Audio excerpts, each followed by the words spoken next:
बहुत ही important chapter. देखो, important भी और आसान भी। हमने एक चैप्टर स्टार्ट किया, दैट इज चैप्टर का क्या नेम है साहब? चैप्टर का नेम है हमारा इन्वेंट्री।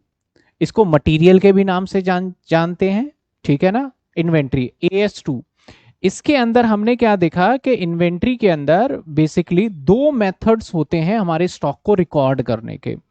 एक होता है हमारा परपेचुअल मेथड। परपेचुअल मतलब सामान आया, हम वेट नहीं करेंगे, अभी आया और अभी रिकॉर्ड कर लेंगे, that is called perpetual method. और एक कौन सा होता है हमारा? Periodic method. पीरियोडिक मेथड कौन सा बताया? सामान आया, आज रिकॉर्ड नहीं करेंगे, थोड़े सामान इकट्ठा हो जाए तो उस तरीके से रिकॉर्ड करेंगे, दैट इज पीरियोडिक मेथड। इसके बाद परपेचुअल इन्वेंट्री सिस्टम के अंदर हमने क्या देखा कि भैया तीन मेथड है बेसिकली। वैसे तो चार मेथड आ जाएंगे, एक दो मेथड और आएंगे तो वो बीच में करेंगे। तीन मेथड है, एक लीफो, एक फीफो और एक कौन सा था? Weighted average. लीफो को हमने समझ लिया था, लीफो को बोला था भाई नए वाला माल पहले बेचना है। और FIFO, L for LIFO, L for latest, ऐसे याद कर लेना। फीफो के अंदर क्या था हमारा? फीफो के अंदर पुराने वाला माल पहले बेचना है। वेटेड एवरेज के क्वेश्चंस हमने स्टार्ट नहीं किए थे। दोनों से रिलेटेड हमने एक ही सवाल को दोनों पे अप्लाई करके हमने देख लिया था। होपफुली आप सभी स्टूडेंट को यहां तक एकदम क्लियर होगा। और जो बच्चे लास्ट क्लास में नहीं आ पाए थे तो लाइव सेक्शन में जाके देखेंगे तो आपको ये वीडियो मिल जाएगा। और जो बच्चे लाइव सेक्शंस में मत देखिएगा आप, मैं आपको सजेस्ट करूंगा, क्यों? क्योंकि आपको पीडीएफ नोट्स नहीं मिलेगा वहां। आप कंटेंट में जाएंगे ना, 2025 का आपका होगा बिल्कुल, देखा जाए तो लेटेस्ट रिकॉर्डेड, उसमें जाएंगे, इन्वेंट्री होगा, इन्वेंट्री के अंदर जाएंगे तो आपका पहला क्लास मिल जाएगा, तो वहां से देखिएगा। लाइव में सिर्फ वही बच्चे लें, जैसे आज हम और आप लाइव जुड़े हैं तो आपके लिए लाइव ठीक है, ठीक है। अगर आप लाइव खत्म होने के बाद देख रहे हैं तो सिर्फ और सिर्फ कहां से देखें? आप कंटेंट से ही जाके देखें ऑलवेज, ताकि आपके लिए वो बेनिफिशियल रहे, ठीक है? आ गया था कंटेंट में, आ गया था आपके? क्या बात कर रहे हो, लाइव में नहीं आया? कंटेंट में देखा था आपने? देखो कंटेंट में आया नहीं आया आपके? अब लाइव का मैं हटा ही दूंगा, नहीं तो बच्चे। हाँ, तो ये क्या होता है, कब आ जाता है? जैसे आज क्लास लिया तो कल सुबह 10 बजे हम इसको रेंडर वगैरह करके वो करके कर देते हैं, ठीक है ना? तो जब आपकी छुट्टी हो जाए तो आप इस तरीके से क्लास को जरूर देखिए, ताकि अगली क्लास में आप अनकंफर्टेबल ना हो। आइए अब हम स्टार्ट करते हैं एक सवाल। हम वेटेड एवरेज का स्टार्ट करने जा रहे हैं। कौन सा स्टार्ट करेंगे हम अब? Weighted average. इस क्वेश्चन को होमवर्क में दिया था और इसको मैंने बोला था भैया लास्ट इन फर्स्ट आउट और वेटेड एवरेज से भी करना। तो मैं इस सवाल को मैं करने वाला हूं, दैट इज वेटेड एवरेज से। इस सवाल को मैं करने वाला हूं किससे? वेटेड एवरेज मेथड से।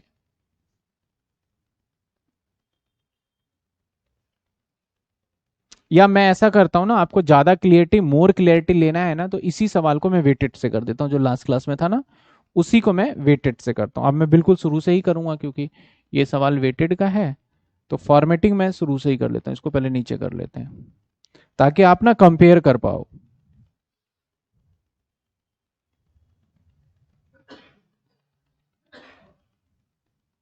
फॉर्मेट,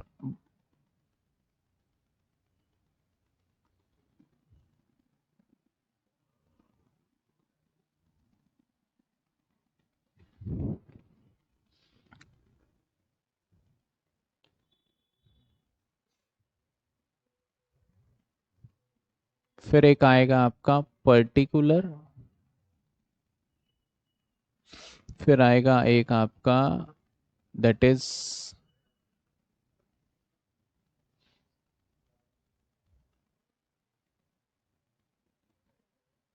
ये आ गया। इसके बाद फिर से एक बार यहां से यहां तक कॉलम, ठीक है ना? इसके बाद अब यहाँ पे आ जाएंगे एक और कॉलम,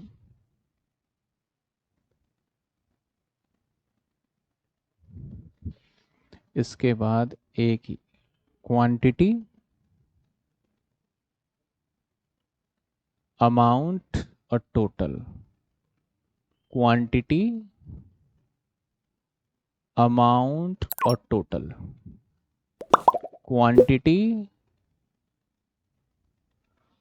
अमाउंट और टोटल, ठीक है? इसके बाद यहाँ क्या लेंगे? यहाँ लेंगे हम रिसीव,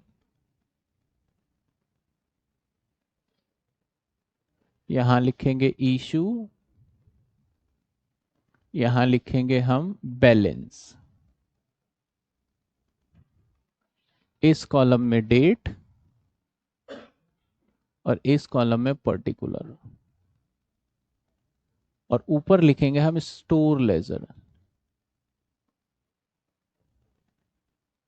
और ब्रैकेट में क्या लिखूंगा मैं, ब्रैकेट में वेटेड एवरेज, एवरेज। तो देखो ग्रेजुएशन बीकॉम के अंदर ना आपको भी पता है कि क्वेश्चंस जो आ रहे हैं वो बड़े बड़े क्वेश्चंस आ रहे हैं, है ना, काफी बड़े बड़े क्वेश्चन आ रहे हैं।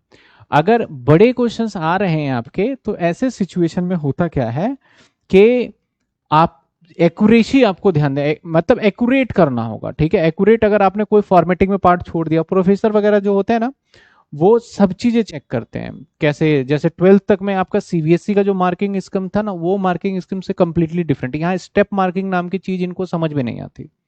आप करके आओगे, अगर पूरा सही करके आओगे तो मार्क्स मिलता है, अदरवाइज मिल पूरा काट भी देते हैं। तो आप कोशिश करिएगा अच्छे से फॉर्मेट बना के आए एग्जाम में, ऐसा नहीं कि जैसे मर्जी कर दिया हमने, ठीक है ना।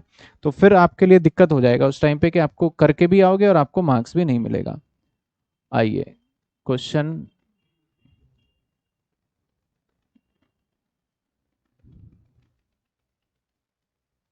स्टार्ट करते हैं। सर अगर weighted average question number 1 line में एक्सप्लेन करना हो तो नोट में तो क्या लिखें जिससे कि इजीली रिकॉल हो जाए। वेटेड एवरेज अभी मैं जब क्वेश्चन कराऊंगा ना तो फिर मैं वेटेड एवरेज बताऊंगा, और कौन यूज करते हैं ज्यादातर ये भी मैं बताऊंगा। पहले आप एक क्वेश्चन देख लो फिर हम कर लेंगे इसका ना। कहता है 1 जनवरी को ओपनिंग बैलेंस था, लास्ट वाला ही सवाल ले लिया मैंने। 1 जनवरी को ओपनिंग बैलेंस था, कब, 1 जनवरी को, 1/1 को ओपनिंग बैलेंस, ओपनिंग बैलेंस। और कितने का ओपनिंग बैलेंस है साहब, ये वाला क्वांटिटी हो गया, और ये हो गया रिपीट रेट, और ये क्या हो गया हमारा कॉलम टोटल। ये क्या हो गया क्वांटिटी, ये हो गया रेट, और ये हो गया टोटल। फिर से क्वांटिटी, ये रेट, ये टोटल। तो आइए बैलेंस में अगर हम आए तो ये वाला तो खाली जाएगा क्योंकि पहले बोलता है बैलेंस है, ये सब कॉलम खाली जाएगा। तो बैलेंस वाले में आ जाएंगे, कितने यूनिट बैलेंस कह रहे हैं हमें, 1000 यूनिट। तो 1000 यूनिट, और कितने रुपए का भाव का, 20 रुपए रेट है, और तो 20,000 रुपए का कीमत का सामान हो गया हमारे, ठीक है। 10 फरवरी को इसने 500 यूनिट खरीदा है। तो पहले कॉलम को हम क्लोज कर दें क्योंकि हर बार हमें एक नई न्यू लाइन कंप्लीट करना पड़ेगा। तो फर्स्ट कंप्लीट हो गया मान लो,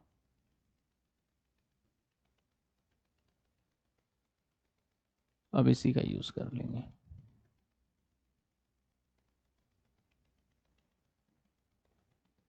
चलो फर्स्ट कंप्लीट। इसके बाद 10 फेब को, 10 फेब क्या है हमारे पास, 10 फेब को परचेज क्या है, परचेज कितने का परचेज है साहब, 500। तो परचेज इसके में अंदर आ जाएगा 500। 500 यूनिट किस भाव के हमारे, 25 के। तो कितने कीमत के हो गए, कितने कीमत के हो गए, 12,500। अब हमारे पास टोटल स्टॉक, अब ये वाला तो खाली चला जाएगा, यहां देखना ध्यान देना, हमारे पास टोटल स्टॉक 1000 पुराने थे, 500 ये। तो अब यहां पे ना हम 1500 लिखने वाले हैं। पहले क्या था कि 1000 हम अलग लिखते थे और 500 हम अलग लिखते थे, दो पार्ट था। अब ऐसा नहीं है, अब टोटल स्टॉक कर देंगे हम। अब जैसे हमने टोटल स्टॉक किया वैसे ही हम टोटल कॉस्ट को भी कर देंगे। तो पहले 20,000 और 12,500, तो यहां पे कर देंगे हम 32,500, ठीक है ना, 32,500। अब यहां पे आपको एक रेट निकालना पड़ेगा यहां।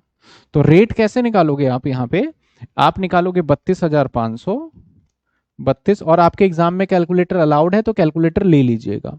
तो 32,500 डिवाइडेड बाई 5, 1500, तो ये आ गया आपका 21 रुपए 60 पैसे, 21 रुपए 66 पैसे, ठीक है ना।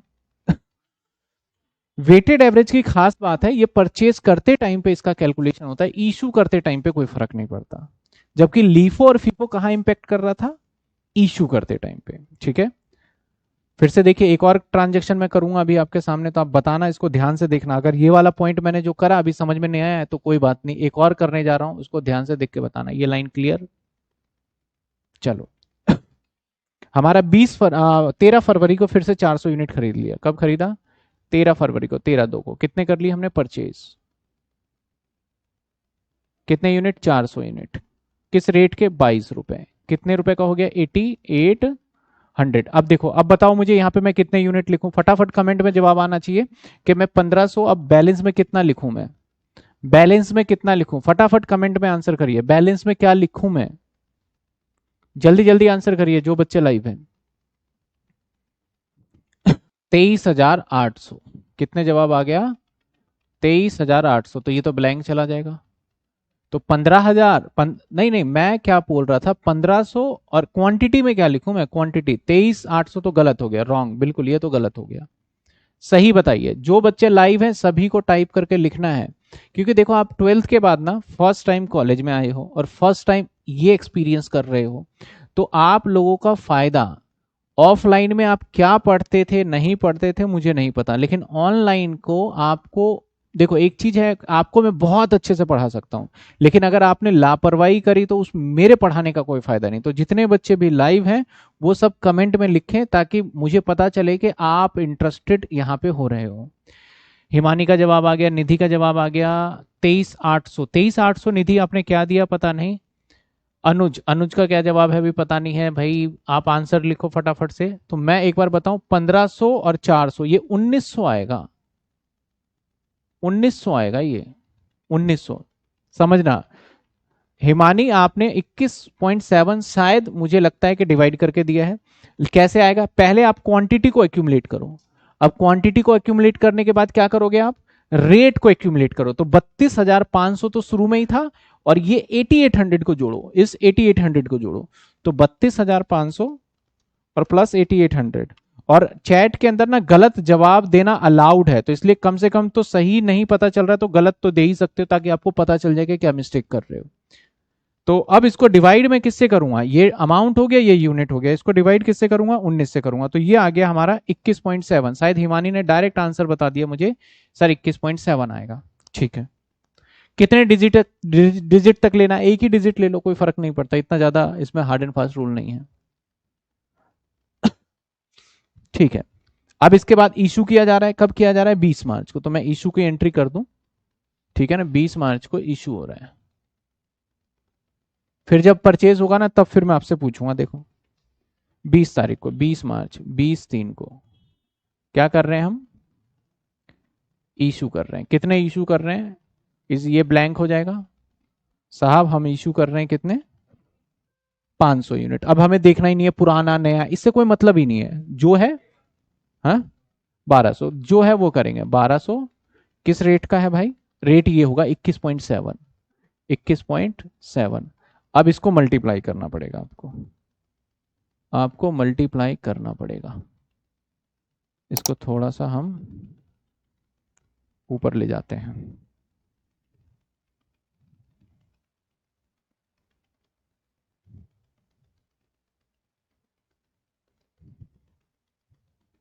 अभी तो नीचे रखते हैं फिलहाल। बताइए, मल्टीप्लाई अब आपको करके यहां निकालना पड़ेगा। तो 21.7 इंटू में 1200, तो ये आ गया 26,040। अब हमारे पास जो बचा है वो कितने बचे हैं? 1900 में से 1200 तो निकल ही गए, तो बचे 700। समझ में आई बात आपको? 1900 था जिसमें से 1200 इशू कर दिया, तो 700। अब अमाउंट क्या बनेगा? इसको इससे मल्टीप्लाई कर दो। यहां पे ना 5 से 10 रुपए तक का लास्ट में आंसर में फर्क आ सकता है, ध्यान रखना। अब मैं बताता हूं क्यों। अब ये वाला माइनस हुआ तो या तो मैं इसको इससे माइनस करके लिखूंगा तो यहां कुछ आ जाएगा, और फर्क इसलिए आ रहा है क्योंकि 21.777 समथिंग कुछ था हमारा, इसलिए कुछ फर्क आएगा। तो उसमें चिंता मत करिएगा आप कि सर ये गलत तो नहीं है हमारा। नहीं, बिल्कुल गलत नहीं है। तो ये देखो अब आ गया हमारा 1590 और 21.7। अब आप देखना, सॉरी 15,190। अगर आप 15,190 और इसको जोड़ोगे ना तो इसके बराबर नहीं आएगा, कुछ फर्क आ जाएगा। जैसे 15,190 और 26,040 जोड़ दूं तो मेरे पास आ रहा है 41,230 रुपए। 41,230। क्योंकि आप एक चीज समझो, इसी में से तो तोड़ के इधर निकाला और इधर भेज दिया, तो इन दोनों का टोटल ये होना चाहिए। तो वो मिसमैच होगा। क्यों मिसमैच होगा? क्योंकि पॉइंट फ्रिक्शन आ रहा है यहाँ पे, ठीक है ना, इस वजह से कई बार मिसमैच होगा, क्योंकि ये 21.7 का रेट तो है ही नहीं, ये 21.7666 ऐसे करके कुछ आ रहा है, तो पूरी डिजिट लिख नहीं सकते, तो थोड़े बहुत डिफरेंसेस आएंगे तो वो वैलिड है, आपका गलत नहीं माना जाएगा, ठीक है। इसके बाद फिर से हमने सोल्ड कर दिया 500 यूनिट, ओके, फिर से 500 यूनिट सोल्ड कर दिया, फिर से कितने यूनिट सोल्ड किया? 500। कब सोल्ड किया हमने 500 यूनिट साहब? ये 6 अप्रैल को, 6/4 को इशू कर दिया। अब सोल्ड वर्ड भी लग सकते हो, ये भी खाली, ये भी खाली, ये भी खाली, कितने बेचे? 500। रेट क्या होगा? टेंशन ही नहीं है इसमें, ये तो मुझे ज्यादा आसान लग रहा है, टेंशन ही नहीं है, क्योंकि सीधा रेट जो पहले दे रखा है उसको कर देंगे हम। तो 500 इंटू में 21.7, ये आ गया 108। हाँ, अगर कैलकुलेटर अलाउड नहीं होता तब तो बहुत मुश्किल हो जाता है ये, अब तो कैलकुलेटर अलाउड है। 500 में से 700 में से 500 चले गए तो बचे कितने? 200, और 21 रुपए 7 पैसे के हिसाब से है, तो 200 इंटू 21.7, ये आ गया 4340 रुपए का सामान बचा हुआ है हमारे पास, 4340 रुपए का माल बचा हुआ है।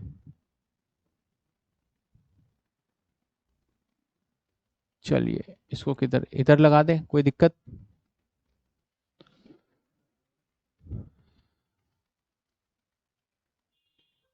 थोड़ा दिखना चाहिए, थोड़ा मैनेज कर, वैसे तो क्वेश्चन आपको याद ही हो गया होगा लगभग लगभग ना, पिछली क्लास का ही क्वेश्चन है, तो आपको याद ही हो जाएगा। चलो आ जाओ जी। अब फिर से हम देखते हैं, तो 12 मई को खरीदा है, 12/5 को, अब आप बताना क्या हुआ है परचेज। खरीदा कितने यूनिट है? 400 यूनिट, किस रेट के? 25 के, कितने रुपए हो गए? 10,000। कितने हो गए भाई? 10,000। 10,000 ये तो खाली हो जाएगा। अब बताओ मुझे यहां क्या लिखूं मैं क्वांटिटी में, जल्दी बताइए, कमेंट करिए फटाफट आंसर। यहां क्या लिखूं मैं क्वांटिटी के अंदर? पहले कितने थे हमारे? 200, और नए कितने खरीद लिए? 400, तो कितने आ जाएंगे? 600। कितने आ गए? 600। अब अमाउंट में क्या आएगा? पहले कितने का था हमारा? सर मेरा 15,260 आ रहा है, 15,260 आ रहा है, किसका बोला मेरे को समझ में नहीं, अभी एक बार दोबारा बताना मुझे। 410, 14,000 कितने? 340। सिंपल होगा कि पहले हमारे पास 4300 पड़ा था, मैं एक बार इसको चेक कर लेता हूँ, 21.7, नहीं आंसर यही आना चाहिए।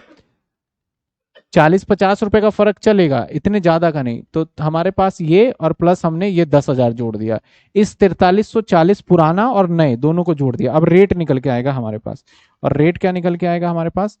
23.9 का रेट आया निकल के। सर 15,100 नहीं, 15,260, 15,190 नहीं, 15,260, 15,190, अच्छा यहाँ 15,260 है क्या? 700 इंटू में 21.7, 15,190 है, 700 इंटू मैंने इससे मल्टीप्लाई कर दिया। आप, मैं एग्री करता हूं कि आपका जो होगा ना उस डिफरेंस ले रहे होगा, डिफरेंस नहीं ले रहे, मैंने क्या करा 700 को इससे मल्टीप्लाई कर दिया, दैट्स इट, तब ये डिफरेंस आ रहा है। मैंने कहा थोड़ा बहुत डिफरेंस आएगा तो कंफ्यूज मत, तो हम सही है, ठीक है। आइए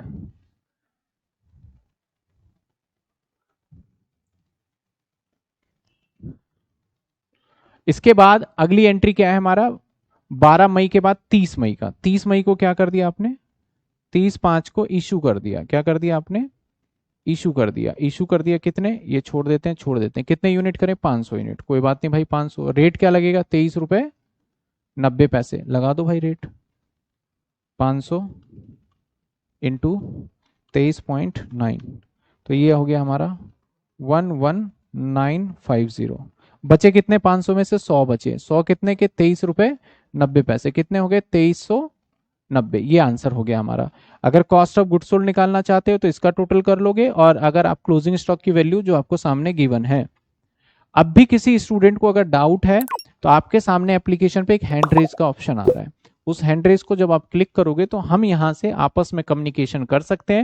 से आप जो भी बोलोगे स्पीकर थ्रू, जो भी बोलोगे मुझे सुनाइएगा, और मैं बोलूंगा आपको सुनाइएगा, जिससे आपका डाउट इजीली सॉल्व हो जाएंगे, ठीक है। अगर कोई डाउट तो आप पूछ सकते हैं हैंड रेज करके।